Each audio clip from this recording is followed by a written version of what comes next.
Hello everyone. आजचा विषय जो आहे, जो मी मदर्स डेला मेन्शन केला होता, मी त्या विषयावर बोलणार आहे. तो विषय घेऊन तुमच्यासमोर मांडणार आहे. तो विषय म्हणजे मूल होणं आणि न होणं किंवा न होणं.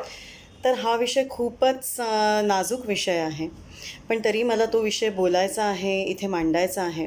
त्याचं कारणही तसं आहे की आपल्याकडे समाजात आजही मूल झालं नाही झालं, डिले झालं मूल व्हायला, तर आपण फार चर्चा करतो त्याच्यावर, किंवा काही ठिकाणी तर अननेसेसरी या गोष्टींवर बोललं जातं एखाद्या व्यक्तीवर.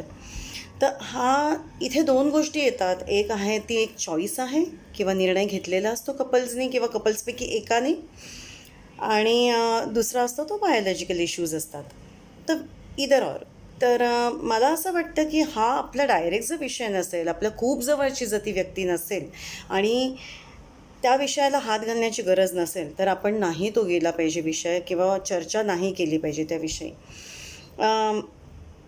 एक उदाहरण देऊन सांगते, म्हणजे एक केस स्टडी सांगते तुम्हाला, की एक कपल होतं, आणि ते कपल म्हणजे असं झालं की ती जी मुलगी आहे ती CA आहे, आणि साधारण ती 29 वर्षाची होती, आणि ती NGOसाठी पण काम करत होती.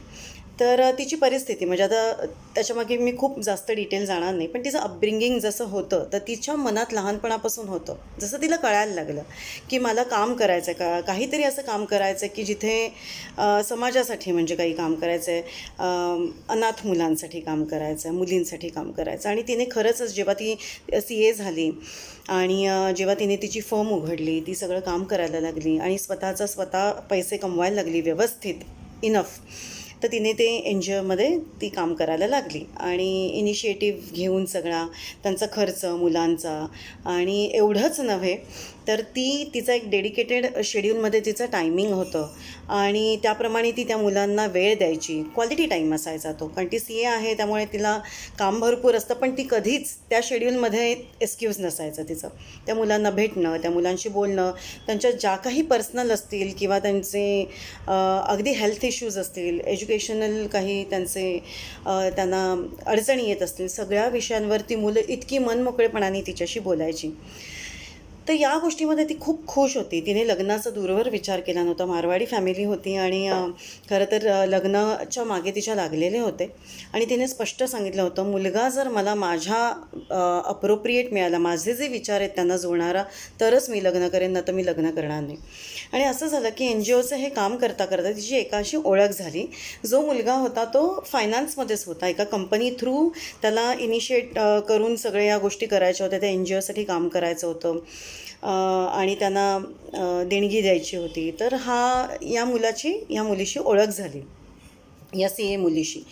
तर तिथे त्यांची ओळख होऊन, आणि मग मैत्रीत रूपांतर झालं. मग त्याने एकदा तिला लग्नाची मागणी घालायचं ठरवलं, मागणी घातली. पण तिने तेव्हा स्पष्ट सांगितलं की जरी बाकी आपले विचार जुळत असले तरी एक खूप महत्त्वाची गोष्ट मला तुला सांगायची आहे, आणि ती गोष्ट होती की मला मूल स्वतःचं नको आहे. तर त्याला आश्चर्य वाटलं. तो म्हणाला की खरं म्हणजे मी रिझन जाणू शकतो का? तर तिने स्पष्ट सांगितलं की एकच मूल घेऊन मी काय करू, मला खूप मुलं आहेत, आणि त्यांच्यामध्ये मी खूप वर्षांपासून इन्वॉल्व आहे, आणि त्यांचं फ्युचर, त्यांचं सगळं म्हणजे प्रेझेंट आहे, फ्युचर आहे, सगळ्या गोष्टींसाठी मी मन लावून काम करते आहे, आणि त्यांना क्वालिटी टाईम देते आहे. मी माझ्या करिअरमध्ये खुश आहे, त्या कामामध्ये खुश आहे, मी आई कधीच झालेली आहे. तर म्हणजे फक्त स्वतःचं बायोलॉजिकल एक मूल असून मला असं वाटत नाही की फार डिफरन्स असेल त्याच्यामध्ये. मी तितकंच प्रेम त्या मुलांवर करते. तर त्याला ते खरं झेपलं नाही, कारण त्याला माहिती होतं की घरात स्वाभाविक आहे, म्हणजे त्याच्या मोठ्या भावाला, मोठ्या बहिणीला दोघांनाही मुलं होती.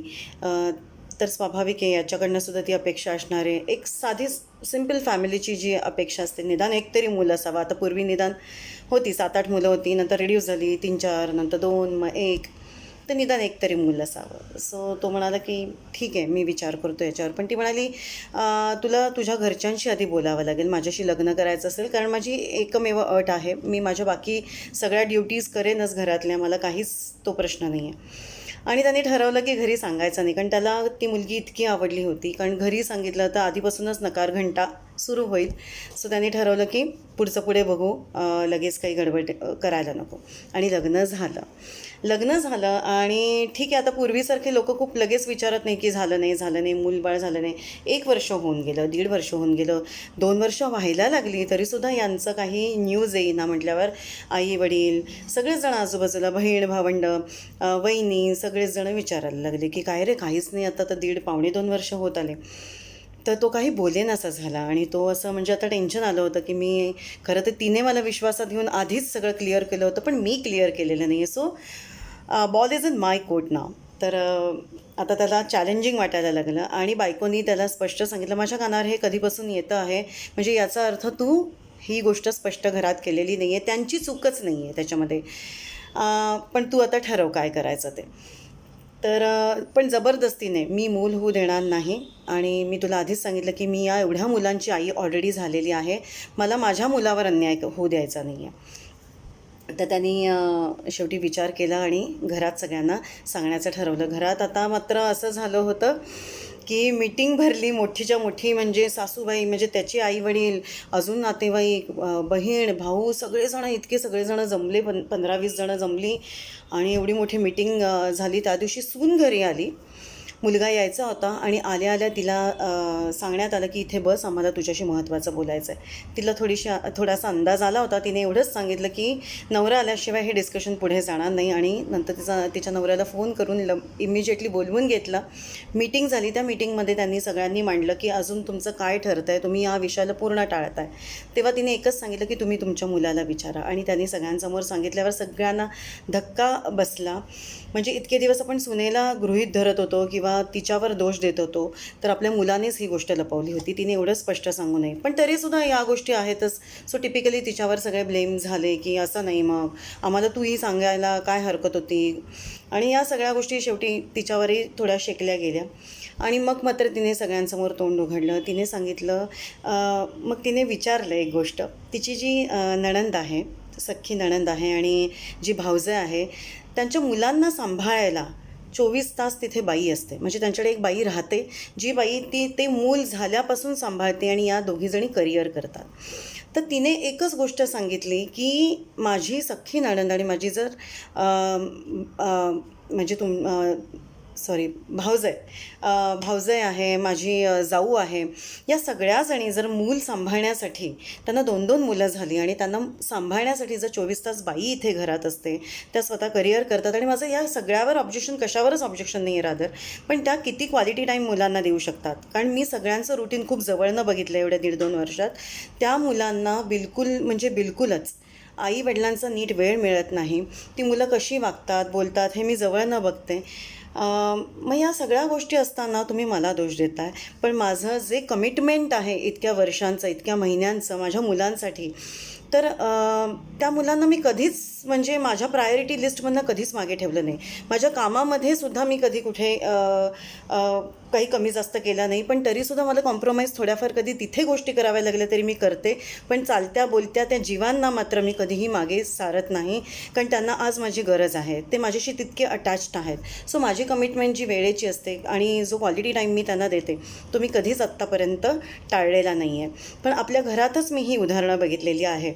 मग मी फक्त बायोलॉजिकली एखाद्या मुलाची आई नाही आहे म्हणून तुम्ही जर मला ब्लेम करत असाल, तर तुम्ही या गोष्टीचा प्लीज विचार करा, आणि मग मात्र मला याचं उत्तर हवं आहे. आज सगळ्यांनी तुम्ही मला गाठलं, सगळ्यांच्या समोर सगळेजण सगळं बोलले, आणि मला त्याचं दुःख नाही आहे, कारण हे कॉमन गोष्टी आहेत. तुमच्या मुलांनी तुम्हाला या गोष्टी सांगितल्या नाही, ठीक आहे, एक प्रकारे मीही म्हणते की मी विश्वास ठेवून त्याच्यावर पुढे गेले, मलाही तुमच्याशी ही गोष्ट बोलायला हवी होती, पण या गोष्टीवर नक्की विचार करा. अँड बिलीव्ह मी, दुसऱ्या मीटिंगची गरजही लागली नाही. सगळ्यांनी तिला सॉरी म्हटलं, त्यांनाही काही गोष्टी रिअलाईज झाल्या आणि त्यांनी तिला ॲक्सेप्ट केलं आणि तिच्या मुलांसकट ॲक्सेप्ट केलं. म्हणजे तिच्या मुलं येऊन घरी राहत नव्हती, पण जी गोष्ट तिने जी पुढाकार घेऊन केलेली आहे ती तर आपण बायोलॉजिकल आई वडील होऊनसुद्धा करत नाही.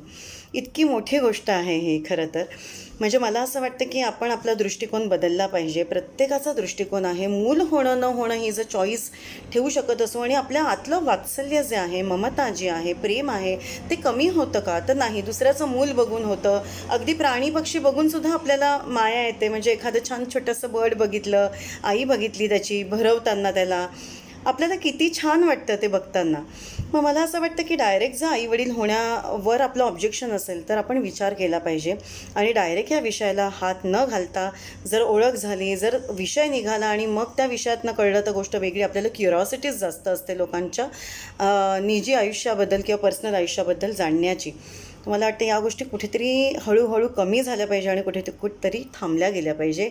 कोणालाही न दुखावता या गोष्टी त्यांना करू द्यात आणि त्यांच्या ज्या गोष्टींचा आनंद त्यांना मिळवत असतील त्या वेगळ्या गोष्टींमधनं कोणाला दुसऱ्याला प्रेम देऊन मिळवत असतील तर त्यांना मिळवू द्यात. तर मला एवढंच सांगणं होतं. या विषयावर बोलण्यासारखं भरपूर आहे आणि जर तुम्हाला काही प्रश्न असतील, तुमची काही मतं असतील तर इथे तुम्ही कमेंट बॉक्समध्ये किंवा मला पर्सनली माझ्या व्हॉट्सअप नंबरवर पिंग करून नक्की कळवा.